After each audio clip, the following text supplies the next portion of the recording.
Hi there, so today we're going to be making a puppet. Now if you joined me in the last video you will know that we made this puppet. Now I wasn't super happy with this puppet, but we did learn a lot of new skills and I think all in all it was a useful experience, but I do want to make a puppet a bit more like this little lady which I've made in the past. So they're quite different, quite a lot of different materials. So what I'm going to try and do is do a sort of hybrid of the best parts of each of this puppet and make a perfect puppet. Hopefully, maybe not, we'll do our best.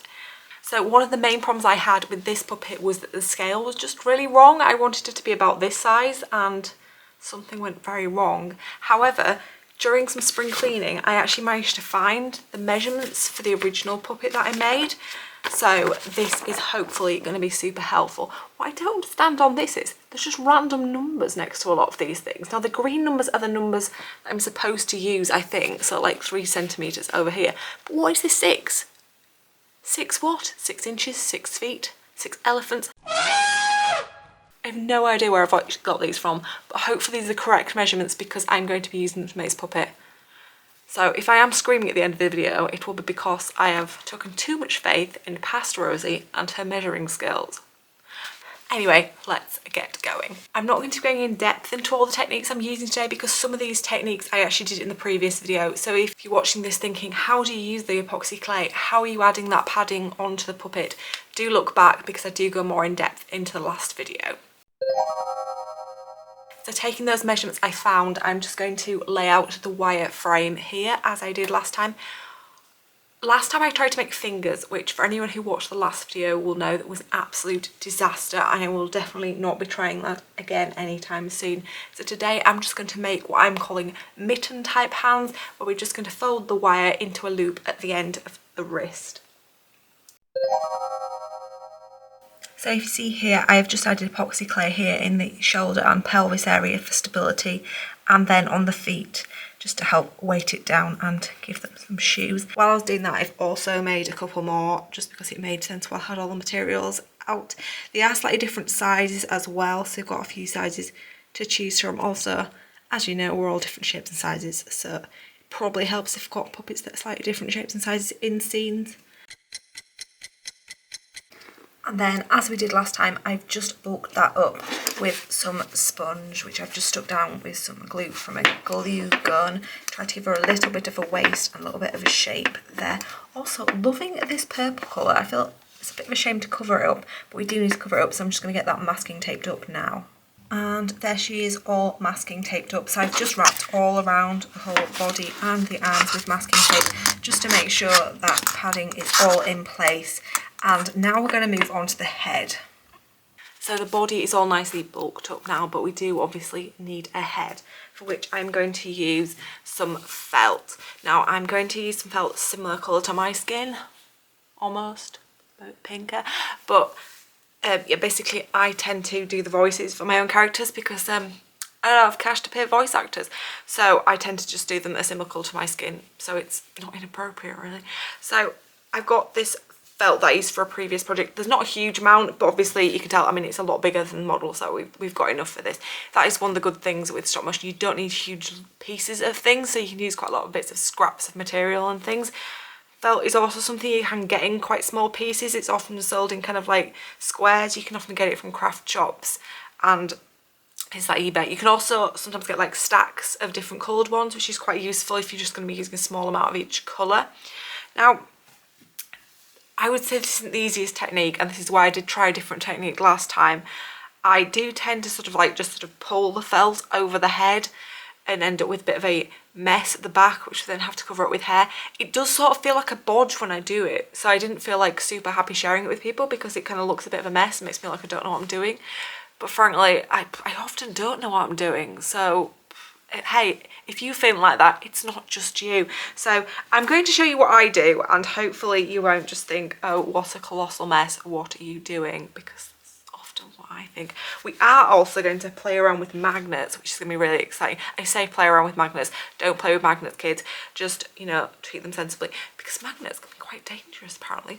Anyway, yeah, so we're going to use some magnets to try and stick the mouthpiece. We had some issues last time with this lady where I did try and put the mouthpiece into the face, but if you look close up, I've ended up with some quite big holes in the face there, which is I mean, it's not ideal, is it? So yeah, I'm still going to stick with the paperclip idea, but use some magnets. So I'll explain all that now. So let's get making, and then I can talk you through what I'm up to. So last time for the head, we built it out of tin foil. But what I'm going to do this time is I'm going to use some polystyrene, because as I'm always saying, just so much polystyrene in packaging. I just don't understand anyway. So we're going to try and use some of that up, and probably going to need a hoover because that'll end up all over the floor. So I'm going to break that into sort of head shape. It's not the easiest thing to mould, but I think we can get an approximate shape out of that. And then we're going to try and mould the felt over it. Now, because the way that the felt fabrics are, you can kind of pull them a bit because they're all sort of just matted fibre. So my idea is I'm going to get a chunk and then try and sort of work with it so I can kind of mould it slightly around the face rather than just trying to spread a square piece of fabric over a sort of oval shape. So I'm going to get on with that, and then I'll come back to you when I've got that sorted. Hopefully it won't involve too much screaming, but who knows. I'm on my own today, so I can do as much screaming as I need to do. So I'll be back with you shortly. So our little lady now has a head. It is quite big for the body, but as we discussed last time, I think having a bigger head does kind of add to the cuteness of characters. You often see it with sort of cartoon characters and dolls and things. I'm going to go with this at the moment. And then with the felt, as I've said, what I've done is I've pulled it. So you can see that it's sort of shaped into the face shape, so that then when we decide to put it over the face, it will fit into it. So now I just have to get on to making the facial features. So what I've used here is just a pencil to make some eye sockets in the puppet. I've stuck a magnet on where the mouth would be. I'm going to use this later to stick different shaped paper clips to the face to help animate the mouth. Something I've not tried doing using this method before, so we'll see how this works out. Then I just stuck a small piece of polystyrene in the middle of the face for the nose. And as you can see, the facial features are starting to come together now. Now to get the felt on. Now I'm doing this in installments. If you try and put it all on at once, you are going to end up with a colossal mess. You do also have the issue that glue from a glue gun does dry very quickly, so I would suggest doing this in increments. Having done this before and knowing from experience, I wouldn't try sticking it all on at once. So what I'm doing is just putting a small amount of glue onto the face and then pushing the felt into the face as I go. But then I am going to stop at the eyes because there is something we need to do at this point. So what I'm now going to do is sew the eyes into place. Now the reason I'm doing this now is because if you try and do it later, you're going to have issues trying to sew through that felt that is all going to with glue, and it becomes sort of plasticized and very difficult to sew through. Again, learning from my mistakes in the past, we're doing this first. So what I've just got here is a very simple needle and thread you can get from any craft store, and then I'm using what I think are called bugle beads for the eyes. They're a bit smaller than the eyes I used in the last puppet, but I think they do work quite well. They do look quite cute. At this stage, she was starting to look a bit more like a different type of monster. I just feel like we just go through different phases of monster as I make the puppet. But yeah, I was definitely getting Pan's Labyrinth vibes from this one, which is certainly not what I was aiming for. Excellent film, but really not what I was going for here. So let's keep making, and hopefully I'll come out with something a little less monstrous at the end. So with the eyes in place, I then just continued sticking the felt down in increments onto the face. I also made sure to stick down under the neck area and push the felt down to make sure there wasn't any sort of gap between the head and any clothing or anything on the body. You don't want to end up in a situation like that. If in doubt, just put the felt down further than you need, I would say. Get a bit of overlap there just to rule out any issues in the future. Then as you can see, there's quite a lot of felt in, much more than I needed, so I did trim some of that back. So in order to fit the felt around the rest of the face, I've then used scissors to cut into the felt.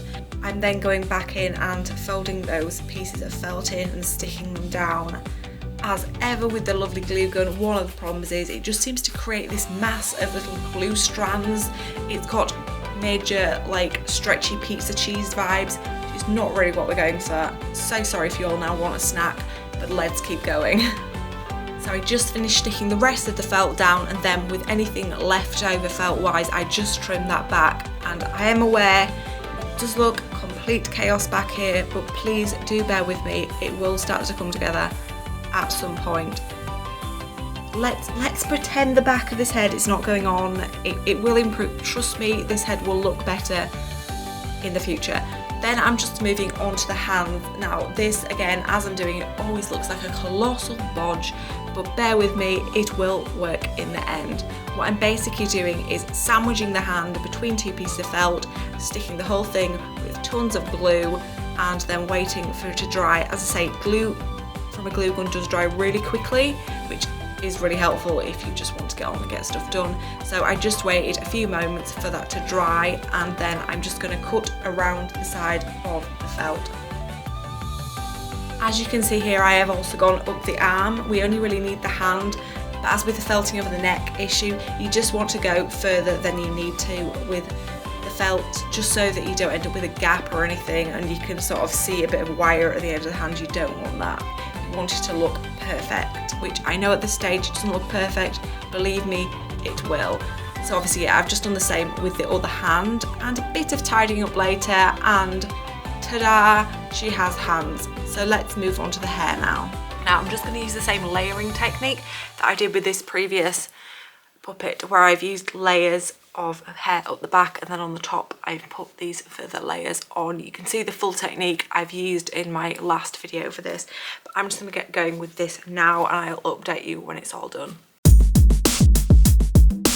And there, her hair is all done. So if you can see, I've done it in layers, and then I've layered these sections on to the top there. So she's got a fun hairstyle. She already looks a lot better. The only thing I did slightly different from this puppet is in this puppet in the back, I've done this sort of almost tooth-like effect in the back, whereas on this one I've properly cut up quite high into the layers.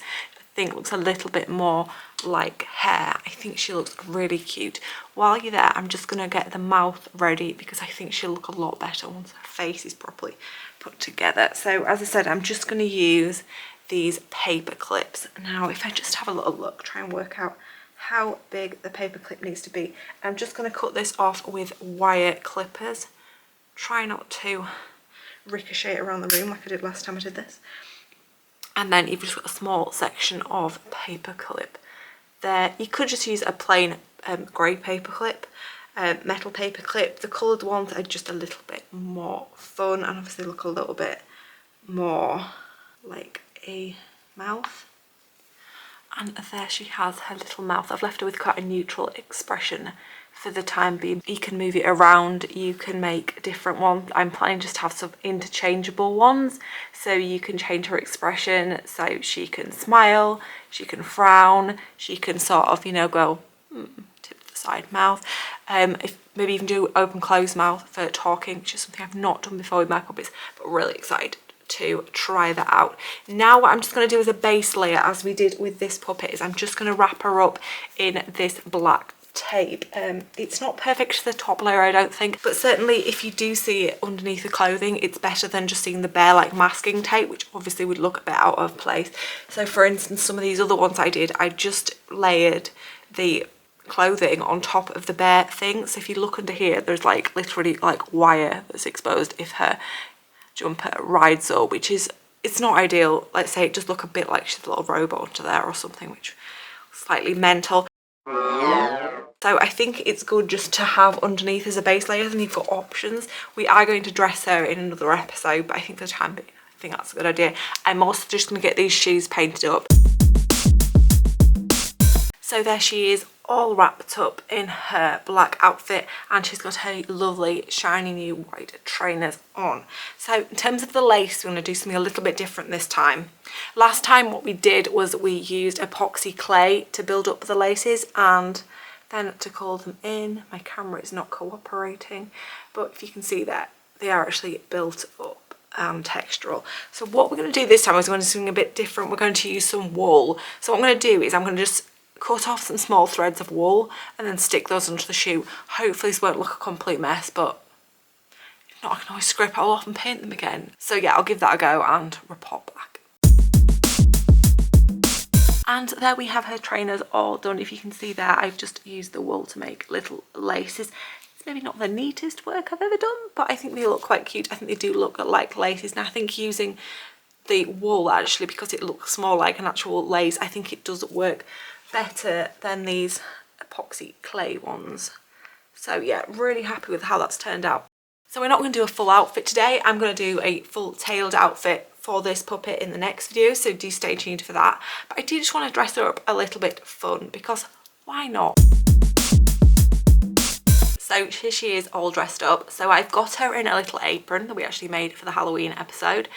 And then I've made her a little tray of gingerbread cookies, which I think is really cute. Basically, this is just a piece of cardboard that I've wrapped in full around, and then I've stuck some gingerbread shaped buttons to it with some double-sided sticky tape, which I think look really cute.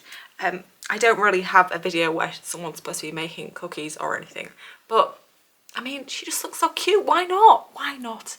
It's much worse things I could be doing with my free time. So yeah, I think she looks super cute there. Now, I think we need to just do, as we did last time, a little bit of a roundup of pros, cons, what went right, what went wrong. Now, it's because I don't think much went wrong. I'm just so happy with how she turned out. I think she's super cute. I think there is one small issue in the around the head area here. It just looks a bit wrinkly and a bit of a mess how I've done the felt. But none of us getting any younger. Some of us do have quite a lot of wrinkles. So if anything, I just think it's more authentic. Just like myself, she's a lady in her 30s and I have quite a lot of wrinkles. So I don't think that's too much of a problem. So yeah, I think it all went really well. I think the bulking process and things we did last time with the sponge was a really good idea, and it's worked really well. I'm really happy with the hairstyle. I'm much happier back with the felt for the face and the hands as I've previously done, and I think she looks really cute. But we do need to get her in a different outfit.